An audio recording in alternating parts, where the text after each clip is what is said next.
Hey everybody, this is Rydo, and today we're looking at Darksiders 3. So this is the third game in a promised quadrilogy of games in which there were supposed to be four Darksiders games, each with one of the Four Horsemen of the Apocalypse playing a big role, although at some point, I guess the idea of the fourth game also having all four of the Darksiders Horsemen of Apocalypse together also would have had to have been added.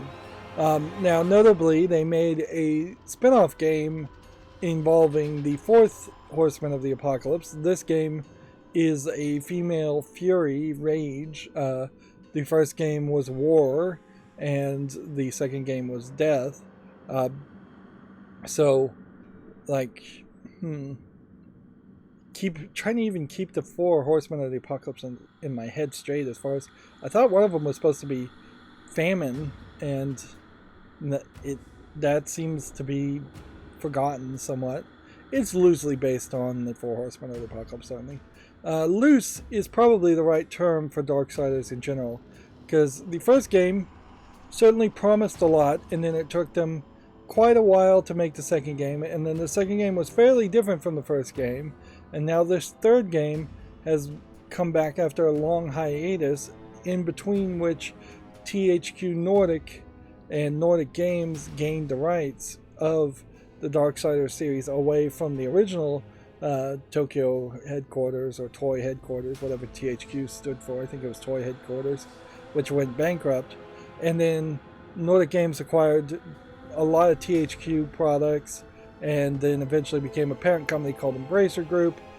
Unfortunately, there was some promise there, or hope there at least, that THQ Nordic Embracer Group would lead to a lot of games being developed that were really great. It's been a long time though, even since the resurrection of THQ as THQ Nordic, and they really haven't put out a lot of games. The Darksiders series in particular, with Darksiders 3, was supposed to be the flagship game to come out and really sell itself well, and it really didn't do amazingly well when it was released. But I am kind of pot committed, and I do want to see the end of the Darksiders series, so I do want to see a Darksiders 4 eventually made, and I do want to even play the spin-off game. But yeah, I had a lot better hopes for THQ, and that they would have treated the Darksiders series a little bit better, or just gotten the games out a little bit quicker, because you're approaching 2 decades potentially between the release of the first Darksiders game and the release of potentially a Darksiders 4, and the game series. I believe Darksiders 1 and 2 have gotten slight remasters already in releasing them. It's been so long. As for the real narrative, I don't know if there's too much that won't be recapped at the beginning of the game, so we don't have to probably cover that so much. Do we need to set up anything else? By default, most of these settings here look pretty good by default. There is a question certainly at the graphics level that I turned everything up to epic and the view distance to cinematic. The GeForce experience suggests that everything is at the optimal settings for my video card. I kind of question that though. I wouldn't be surprised if I have to come back here and turn some stuff down.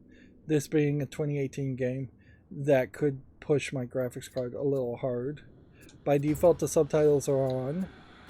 This will be the first time in a while that I've played a quite a video game type video game compared to a lot of more narrative type video games. This is going to be very much an action platformer, almost like a Legend of Zelda adventure game, if it's anything like the first Darksiders. Although it may not be too much like the first Darksiders, because the idea definitely was that each of the 4 games was going to be fairly different, with a fairly different character that played fairly different ways. Although you have to have some kind of merging if you're going to have your final game have each of the characters play together, or you're going to end up with the final game series having very different levels that can be only played by a certain type of character. Puzzle levels for a puzzly character, action levels for an action character. And that would feel kind of bad.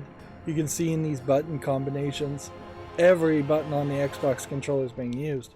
But notably, the buttons that are being prompted here are still using a slightly older Xbox controller. It's missing the share button in the middle, and it's still showing the ABXY as being colored in, whereas now Microsoft is kind of getting rid of the color bindings there.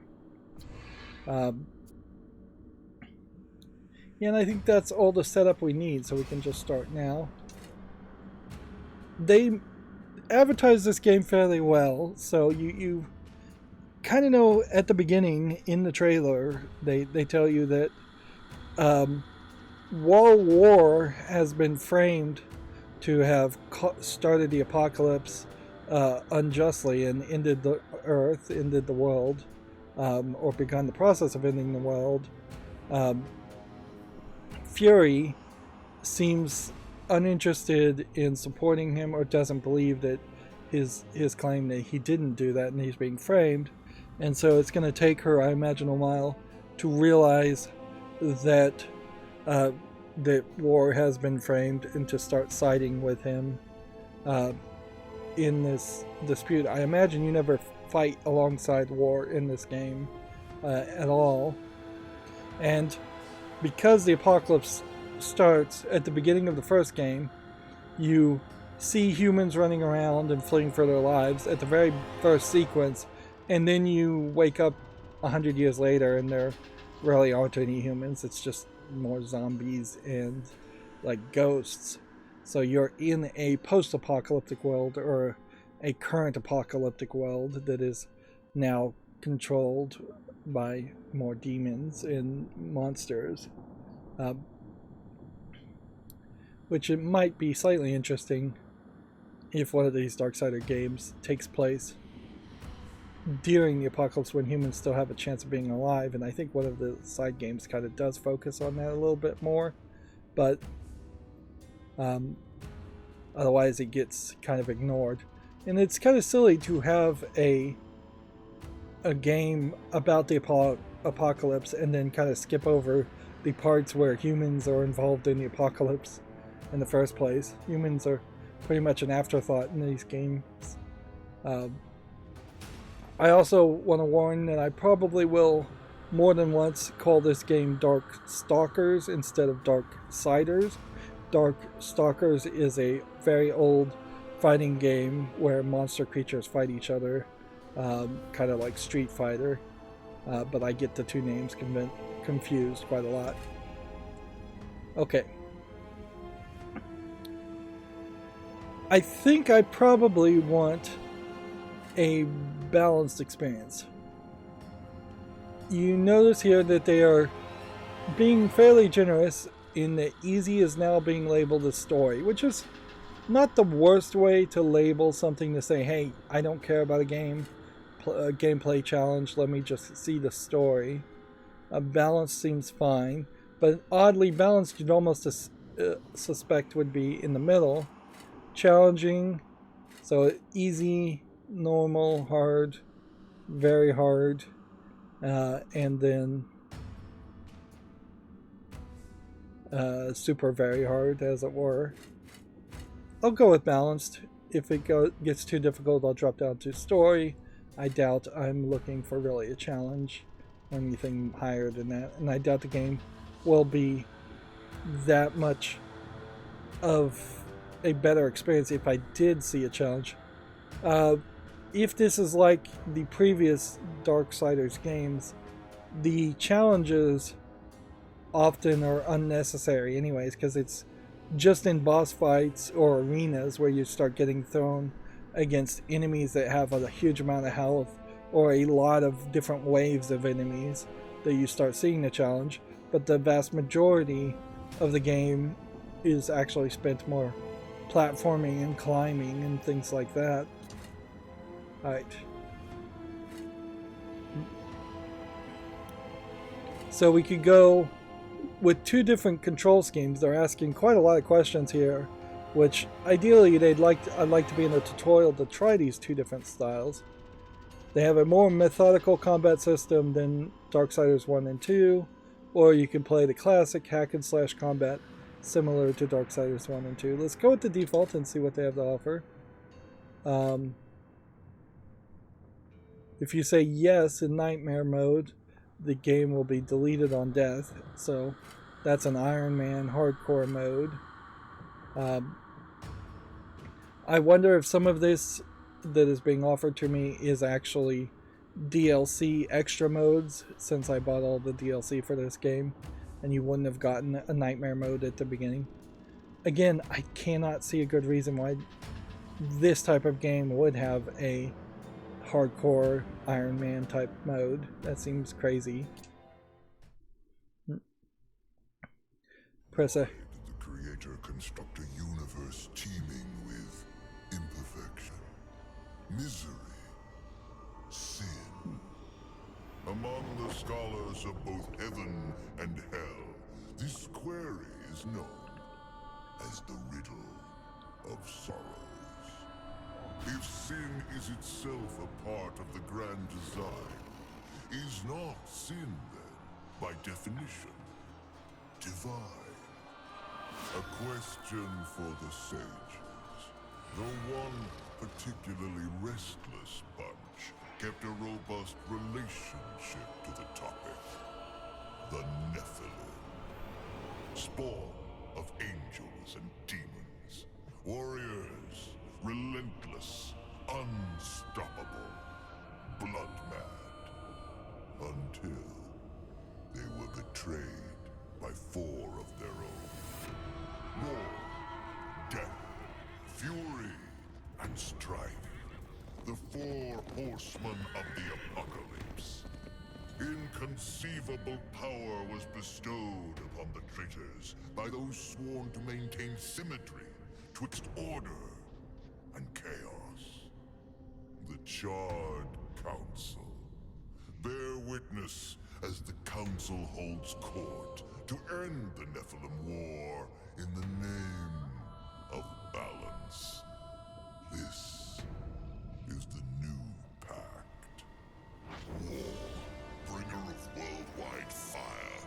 You are the juggernaut of all pain. Death, dark soul of eternity.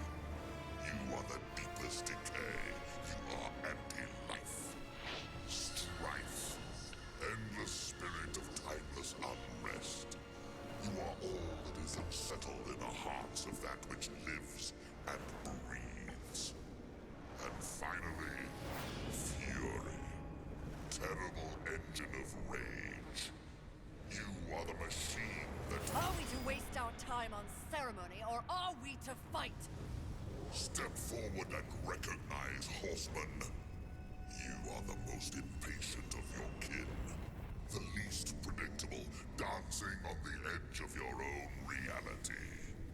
Your brothers understand the undertaking set before them. But do you? Still talking! Shall I have Death fetch us some tea, or can we get on with it? Fury, your role in this story is yet to be written. I wonder, will you light the flame of creation anew? Or stomp out the embers for good?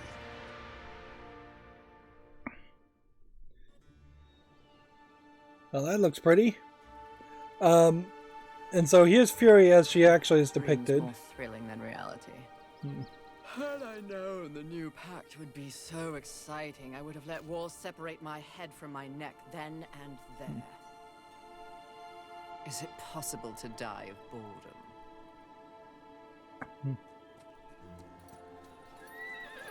Rampage. Bored as I am, perhaps you're just lazy. If I didn't love you so much, I'd kill you just for something to do.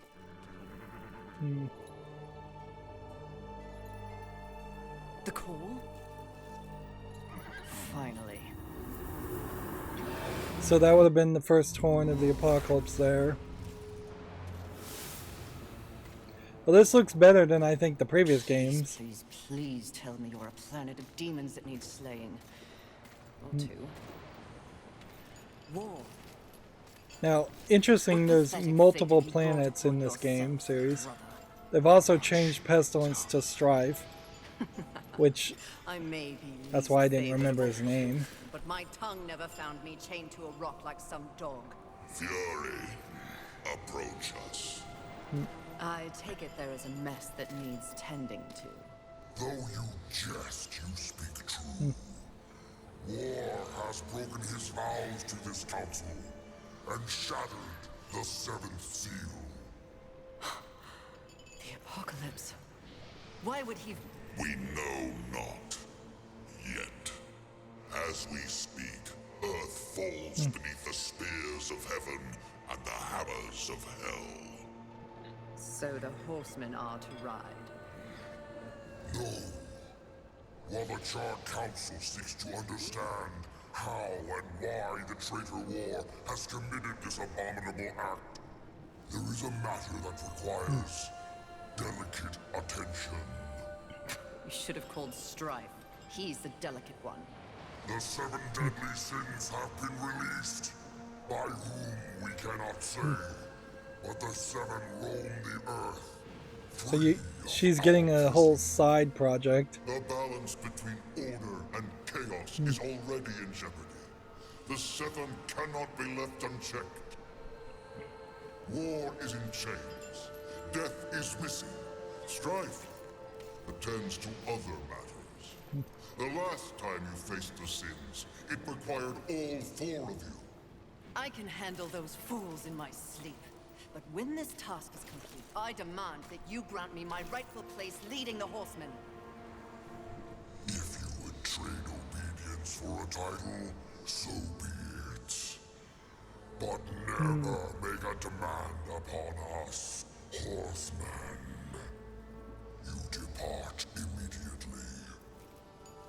Some of these cutscenes, parts of these cutscenes feel pre-rendered. Some of them look like they are. Fury. I must admit, this is a fortuitous fate. They are in-game engine. Sure? You doubt my allegiance? Please, be not cross. I am such an admirer. Scratch that. I'm a fan.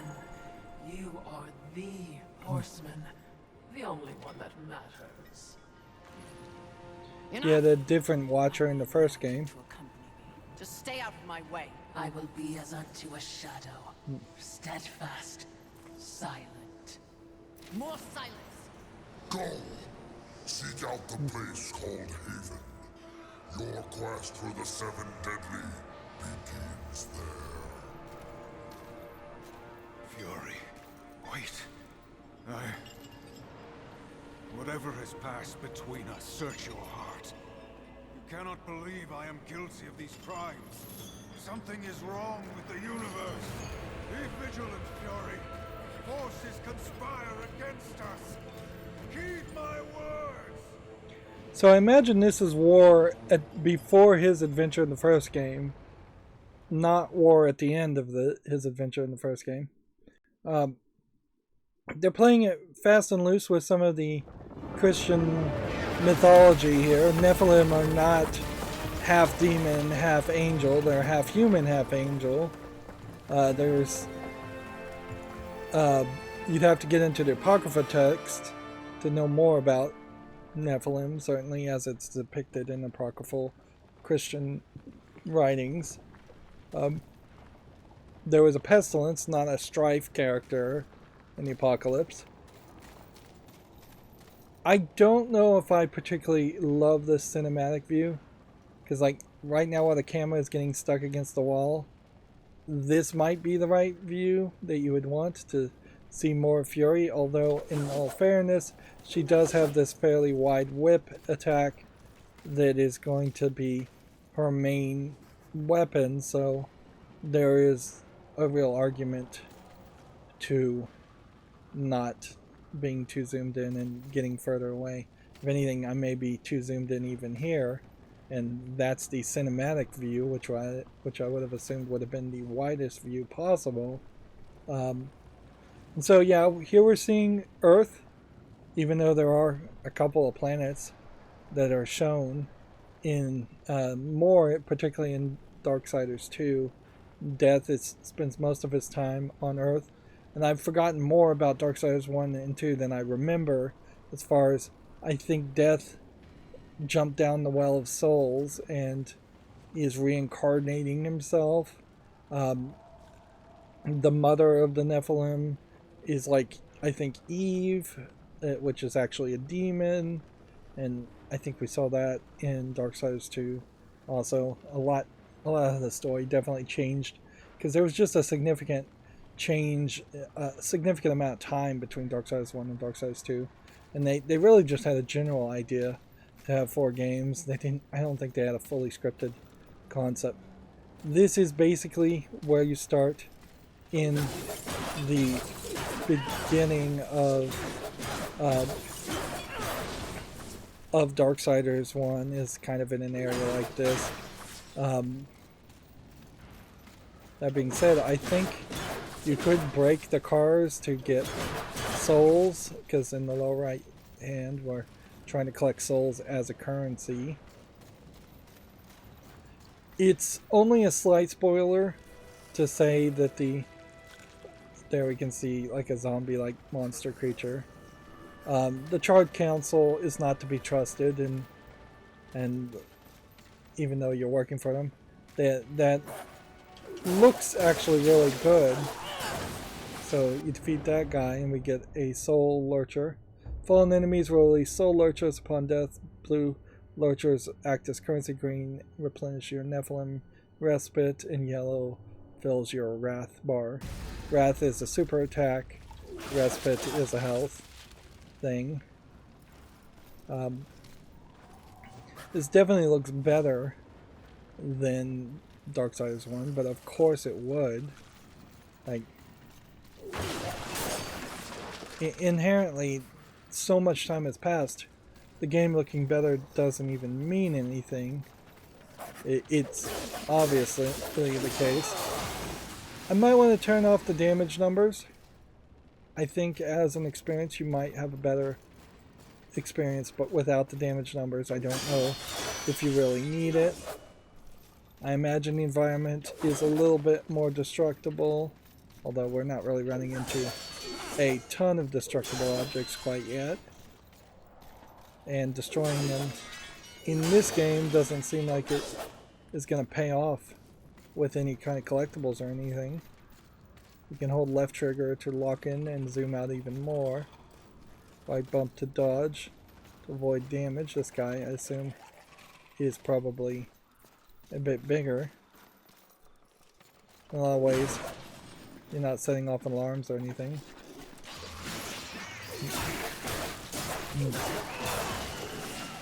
See, the fact that they have health bars and damage numbers feels unnecessary. No alarms going off. Yeah, you could easily see this whole environment heavily being inspired by something like Last of Us, which is also set in the post-apocalypse. Eventually you'll get some Zelda-esque ways to move further around. And, yeah, Health, Strength, Arcanum being updated, and then weapons.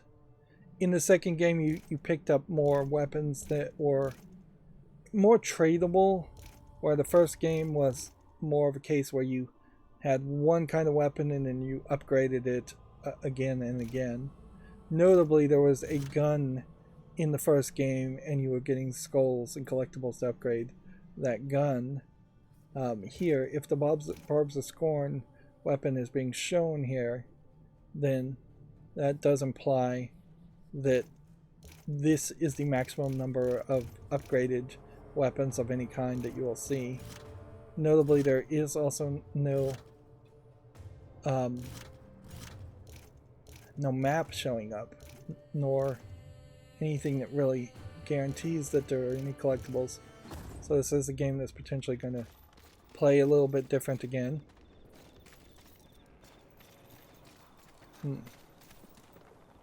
So I almost want to see if we can go to options here. let's go down to epic on this point, and gameplay damage numbers off.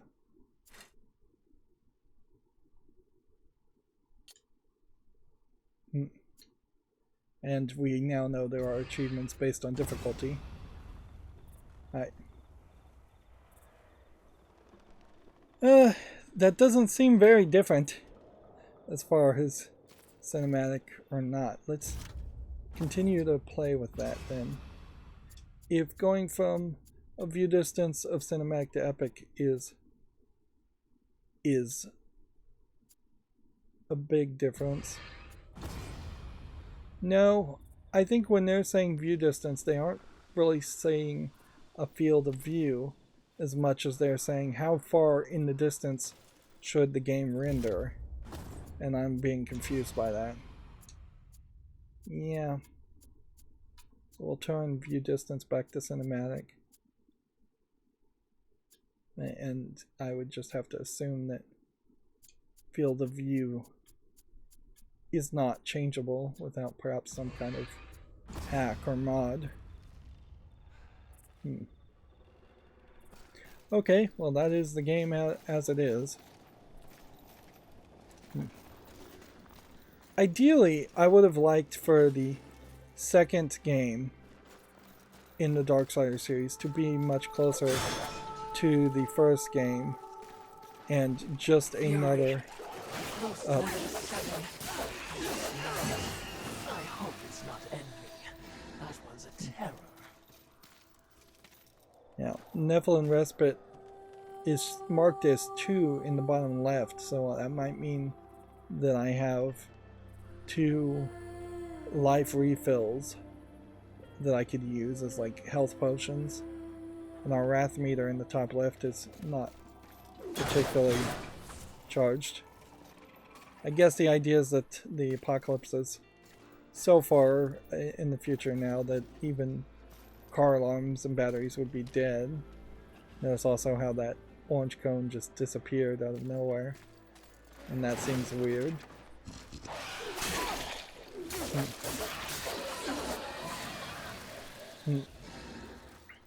I didn't try to dodge it that time and I got hit.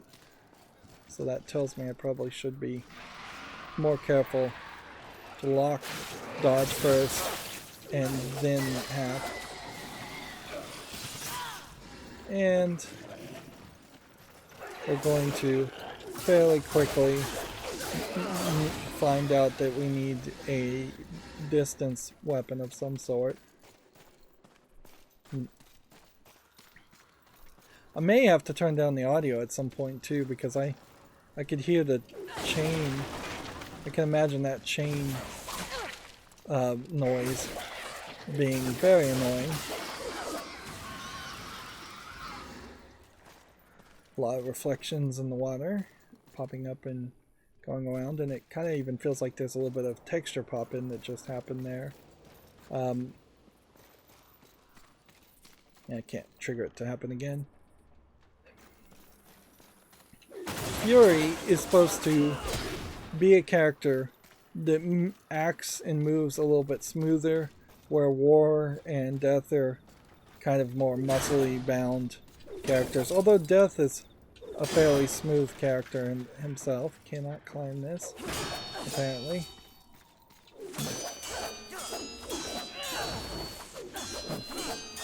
It just makes a different sound every time I hit it.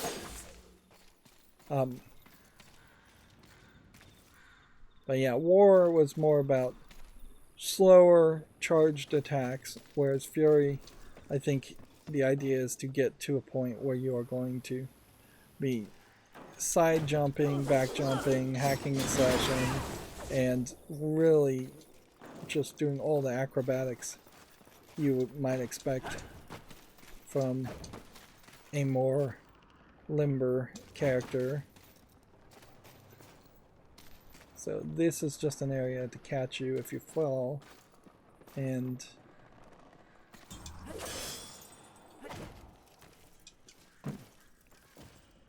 I I don't think I actually pressed the right buttons. It said while jumping, press and hold X to swing, and I really just tapped it to swing.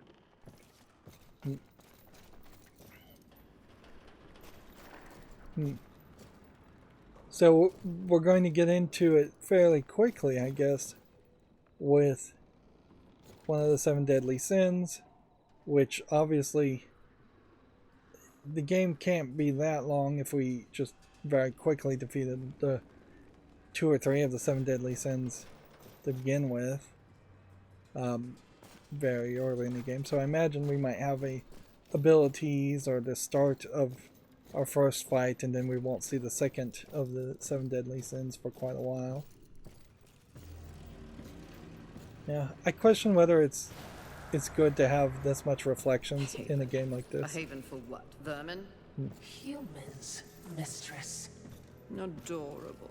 Build a house of sticks during the end of the world. Where exactly do we go from here, Watcher? I know not but what the council commands, mistress. The quest for the 7 begins here.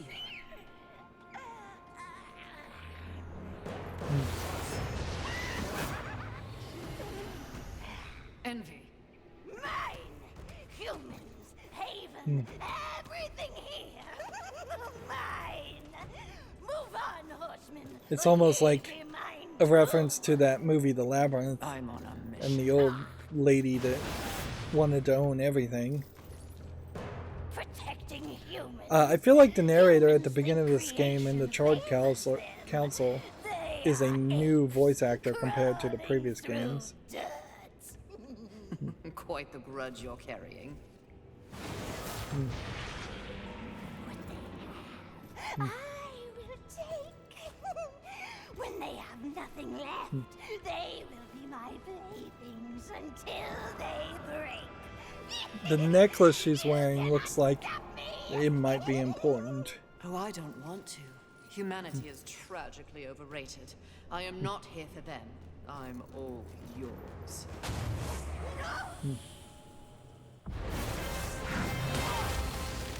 Okay. Press up on the D-pad to replenish health when Neshpan's Respite is in your active consumable. It will refill itself by absorbing green soul lurchers from the fallen enemies. Press down to quick select Nephilim's Respite if it's not your active consumable, which notably, oddly, does just put it in 2 different places. Alright, let's go ahead and use that, and that filled up almost all my health, but not all of it. So, compared to the previous fights, this is going to require a lot more button mashing and speed. I feel like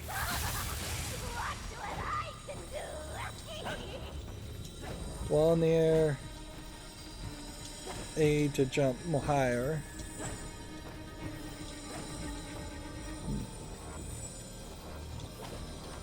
I guess we're platforming up here.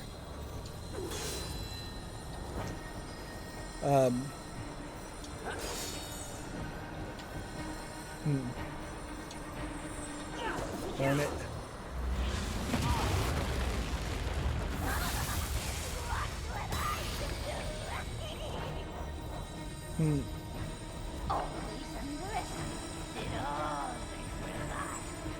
I imagine I'm supposed to actually succeed here and not fail. But you have what seems like a timer on this that only gives you a certain amount of time. I like tapping and hitting X instead of holding X and then tapping A to jump. Press XX after jumping.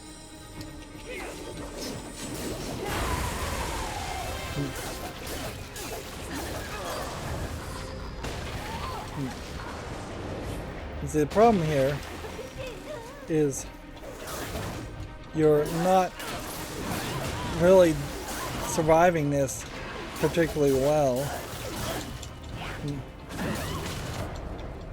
Like, yeah, for the second most least difficult level here, that is crazy that you would die that easily. Yeah, you're just not really getting enough setup here for this to make sense.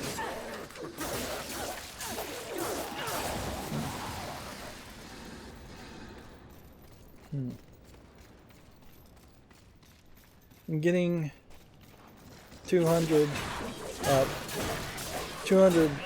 blue orbs for going through this section doesn't feel really worth it.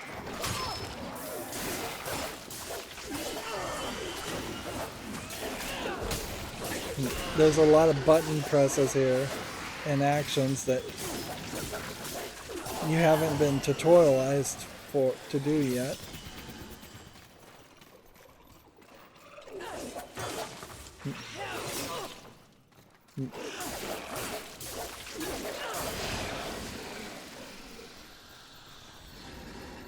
Like, you're not getting experience from this stuff really as much as you're just getting currency, where ideally you might just want to get experience and level up on the experience.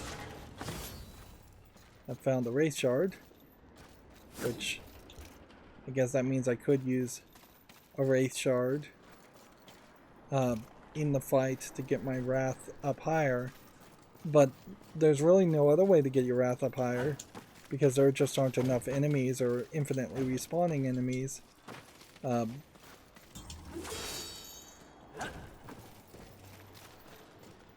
So you would think that there would be a checkpoint here. Instead, it does seem like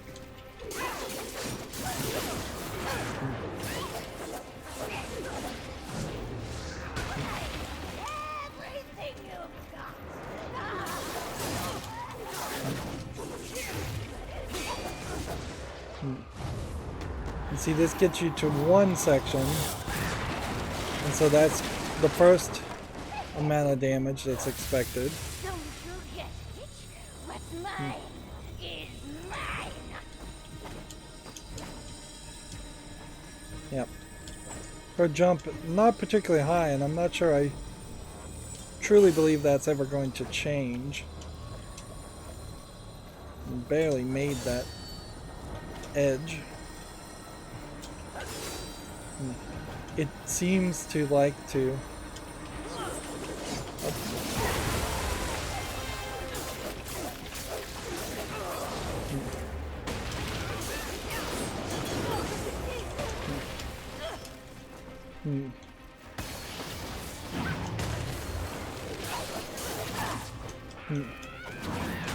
like, I keep hitting the right bump to try and side jump things, and it doesn't seem like it's really working.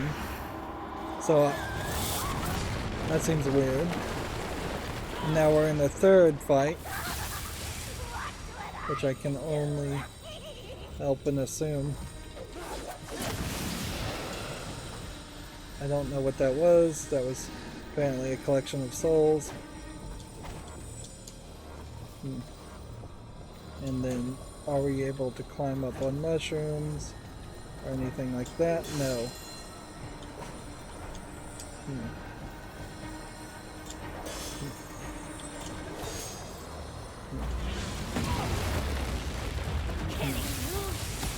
Better than I imagined. And I missed.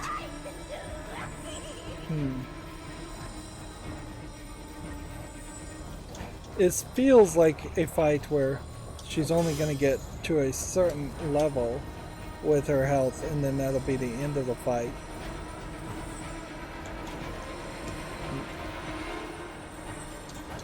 This is probably a great example, too, of why the difficulty on a game like this I don't feel like is that important of an aspect and really should just be lowered. So I am willing, certainly, to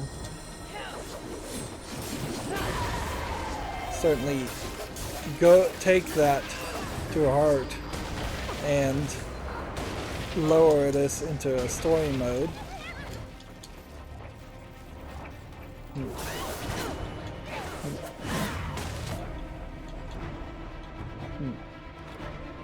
And I couldn't press the health up fast enough to get to that. Yeah, in all seriousness, if you're dying twice on the very first character and there's just nothing else here, it's time to change it to story mode. Which maybe that is straight up a mode that you cannot die on. Noticeably changing it to story mode didn't also bring up any warnings. So maybe you only get one warning, maybe not.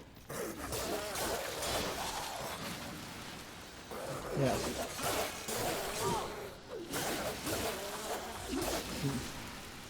Yeah, and immediately I can feel there's a fairly significant difference in story mode compared to balance mode, enough that all the extra modes are probably just a level of insanity that most game players are not going to ever play. Yeah, it feels like you might have to be left triggered to press the right bump to dodge. And it might very well be more of a time thing. Anyways.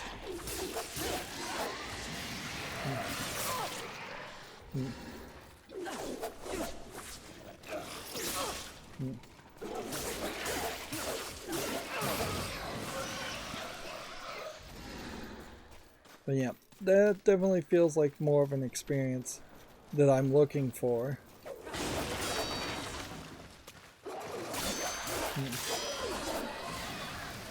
Like, they are dropping weapons and things, but the weapons are just disappearing.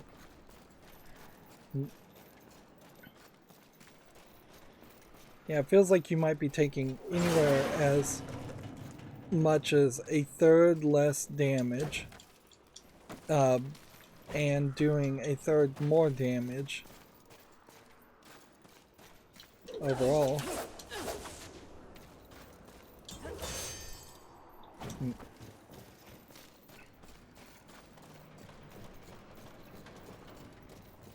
Yeah, and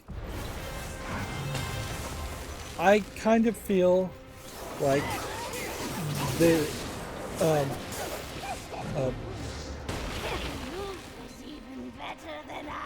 that this game series is best defined as a narrative experience more than an actual challenge action adventure game.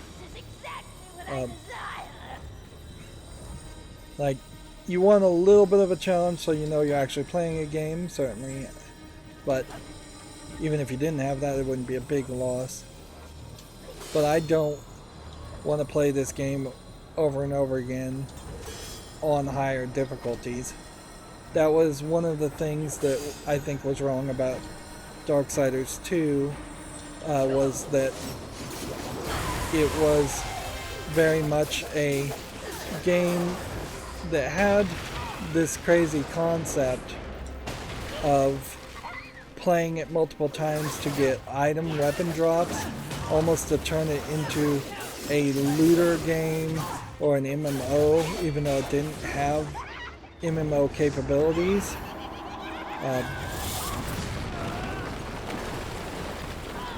Each of these games, I think, were effectively attempts at being they were attempts at being experiments while still selling a series, and not trying to make 4 individual different games. But I also have to wonder if some of the elements that happened to be added to Darksiders 2 were done specifically so that you could appease a publisher who wanted potential microtransactions or multiplayer elements. You see, she's about to die, and I didn't have to use any of my health there. Pretty. Come and get it. Ah, that's mine!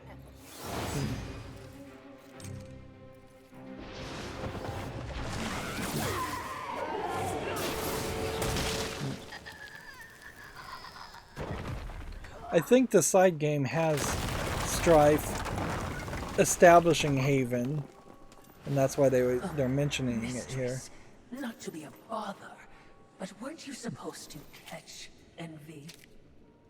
I did.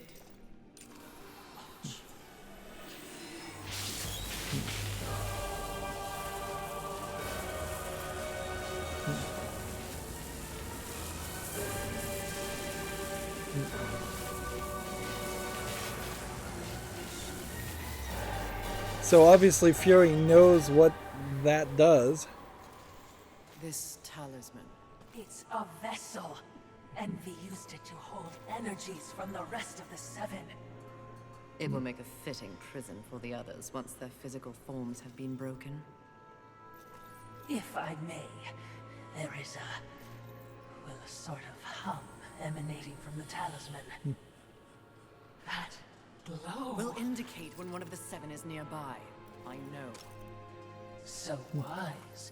You are all that the council promised, mistress. I'm beginning to enjoy the sound of your voice, Watcher. In the first game, the Watcher was infused into the Gauntlet of War and could potentially kill him. And since the Charred Council and the Watcher were working together, and neither one of them were 100% trustworthy, and even in this story, you fairly obvious that this Watcher isn't trustworthy. It says the talisman of the sin will guide you to the deadly sins. It will be displayed at the top screen and directs you towards the nearest sin.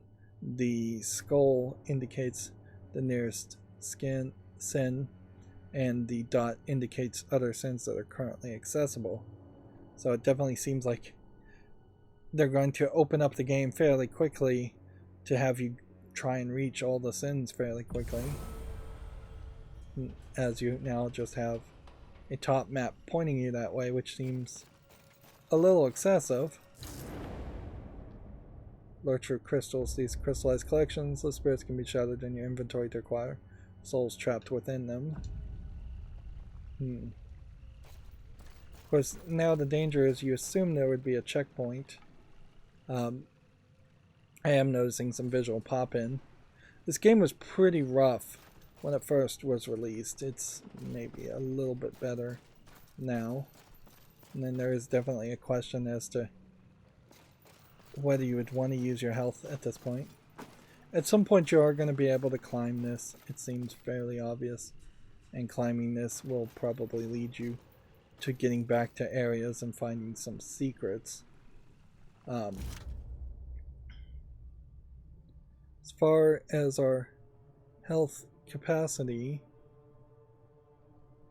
could we level it up as it is? I don't think we can.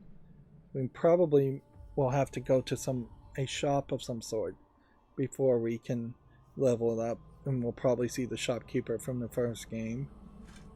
There's a lot of characters that are established in the first game and the second game, and it only makes sense to bring them back. Some of the characters in the second game don't make the most sense compared to the first game, but still might be interesting to see them back. Increasing physical damage and increasing health, and even increasing your arcane damage when you're in wrath mode makes a lot of sense. And then it would certainly make a lot of sense to play the game multiple times. If you could get a new game plus, I'm not sure you're actually guaranteed a new game plus. You can see that the Barbs of Scorn does plus 0 damage, so it's just 65 damage in general. So better weapons, as soon as you get them, will do more damage. And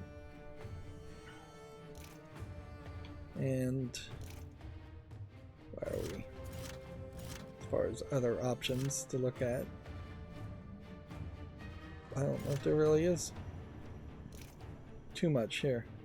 Wrath Shard rate would increase your wrath. We apparently are going to have ingredients for some sort of crafting. That seems new. And then we could shatter this to acquire 1,000 souls. But the problem with something like this does bring about the question is, at some point will you potentially get an upgrade that would let you shatter this to get more than 1,000 souls. 10% upgrade or something like that would be quite nice. Notably, there is no save here. You just have to hope the checkpoint is good and continue playing from whatever checkpoint there is. Maybe it would save if you exited it out. So far, so good. I could see maybe trying to reduce something so there's less pop-in, but typically when pop-in happens, it happens across the board, regardless of your video setting. You can sometimes affect it a little bit, but it tends to be just bad programming as the general concept, where the game is deciding to unload visual textures behind you when you're not looking.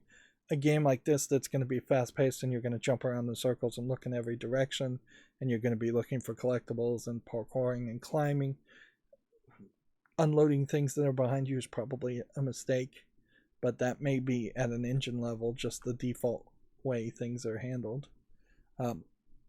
We're getting an introduction to who the characters are for this third Darksiders game, and at a certain level it's not the second or first Darksiders game, so any real love that still exists years and years later for Darksiders 1 and Darksiders 2 has to be rekindled from a tiny little almost burnt out candle into a roaring flame, because there's just been such an incredible wait.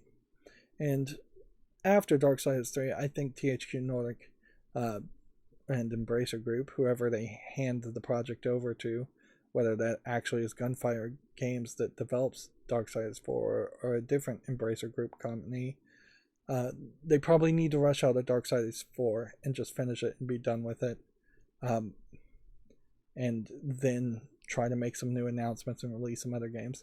It's been really slow for Embracer Group in general to actively have new games to announce, and most of the games that they have released, of which there haven't been that many, have been mediocre at best, which is not what we really wanted to see. We wanted to see them become the new player on the scene and become the bastion of great game development, and they just haven't done that.